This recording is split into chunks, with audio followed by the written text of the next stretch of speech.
Assalamualaikum dear students, class 7th subject science.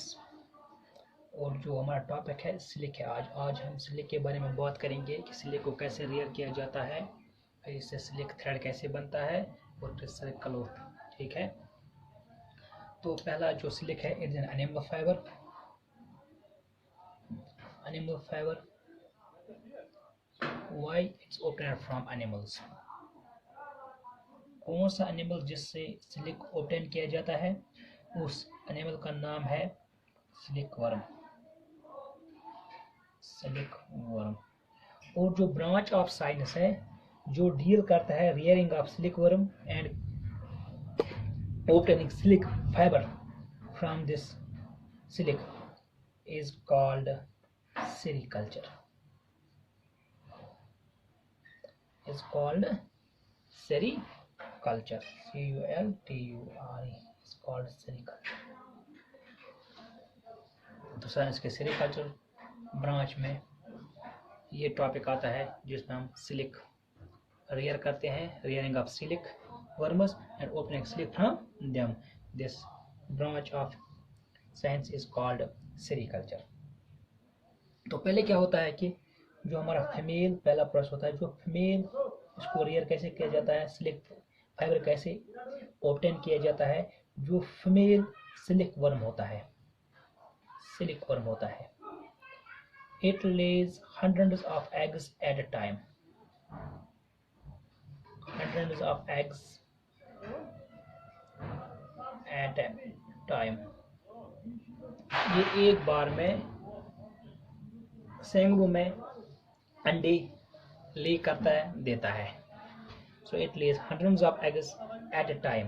और फिर क्या किया जाता है कि जो ये एग्स होते हैं इनको स्टोर किया जाता है। क्या किया जाता है?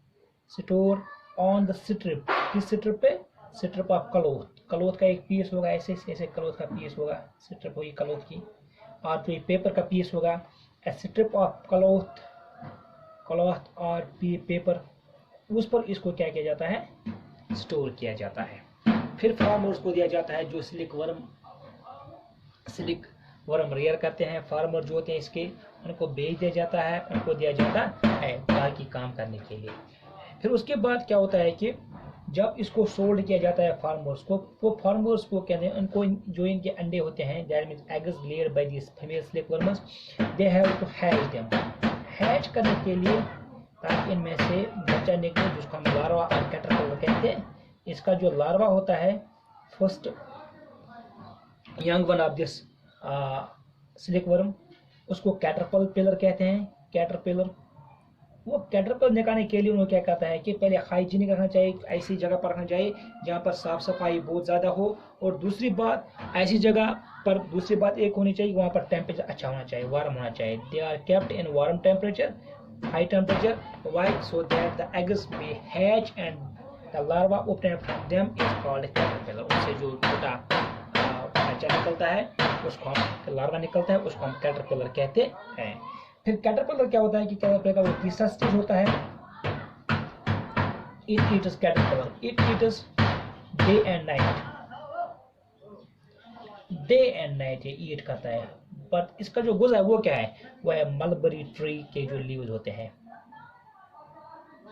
Mulberry tree. और ये कैटरपिलर जो मलबरी ट्री के लीव्स, इनका गुज़ा है, इस पर ग्रो करते हैं, उनको हम कहते हैं मलबरी ट्री सिलिक वर्म्स। तो मलबरी ट्री, इनको ये जो वर्म होता है वो इनको ट्रे में रखता है, बम्बू ट्रे होती है। उस ट्रे में क्या होता है कि ट्रे में मलबरी ट्री डालता है, फिर ये day and night mulberry tree खाते रहते हैं और ये इंक्रीज होते हैं इनॉर्मसली इन साइज में ये इंक्रीज हो जाते हैं। किसमें? साइज में। और साइज में इंक्रीज होने के बाद इनका क्या होता है कि इनका नया स्टेज बनता है जिसको हम प्यूपा कहते हैं, प्यूपा स्टेज, PUPA। फिर इस प्यूपा का जो हेड होता है, हेड,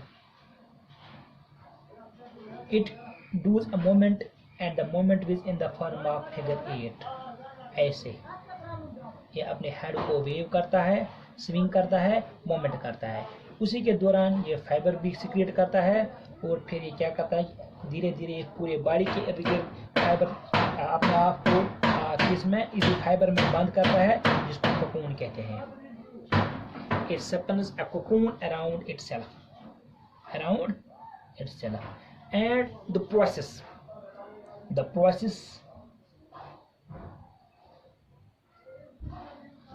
of taking, इसके बाद क्या होता है कि ये कोकून इटसेल्फ, ये कोकून बनाता है अपने इर्द गिर्द। फिर इस कोकून को क्या किया जाता है, कोकून को फिर जो इसमें एक और स्टेप आता है, कोकून को ड्राई किया जाता है।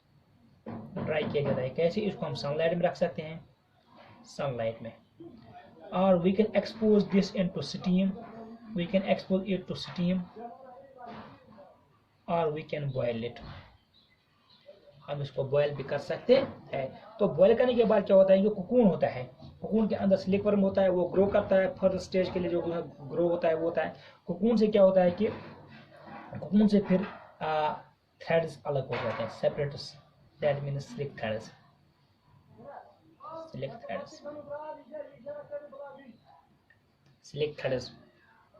अलग होते हैं। और जो ये प्रोसेस होती है,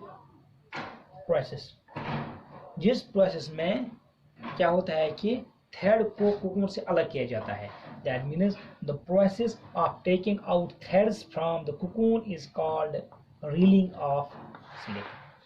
इस प्रोसेस को कहते हैं reeling of silk. Reeling of silk का मतलब है कि जो ये कोकून होता है, कोकून से सिल्क थ्रेड अलग की जाती है और इस तरह सिल्क थ्रेड बनता है। और जो सिल्क थ्रेड है, इसी को हम फिर काम में लाते हैं, किसमें, इसी सिल्क थ्रेड से फिर लास्ट में सिल्क क्लॉथ्स बनते हैं। कहाँ पर, फैक्ट्री में, सिल्क फैक्ट्री में। तो पहली बार जो ये सिल्क हम देंगे कहाँ पर, इसकी डिस्कवरी हुई, इसकी डिस्कवरी हुई है चाइना में बहुत साल पहले। फिर क्या हुआ कि फिर 1, 2, 300 साल तक उन लोगों ने इसको छुपा के रखा, दूसरे मुल्क को पता नहीं चला। फिर जब लोग ट्रेड करने के लिए एक दूसरी जगह चले गए तो उनको पता लगा कि इसलिए कैसे बनता है। फिर इसको एक्सपोर्ट किया जाता था चाइना से अदर कंट्रीज। और जिस रूट के जरिए इस सिल्क को लिया जाता था, इसी सिल्क के नाम पर जिस रूट के जरिए इस सिल्क को एक्सपोर्ट किया जाता है चाइना से बाहर, उसी रूट को हम कहते हैं सिल्क रूट।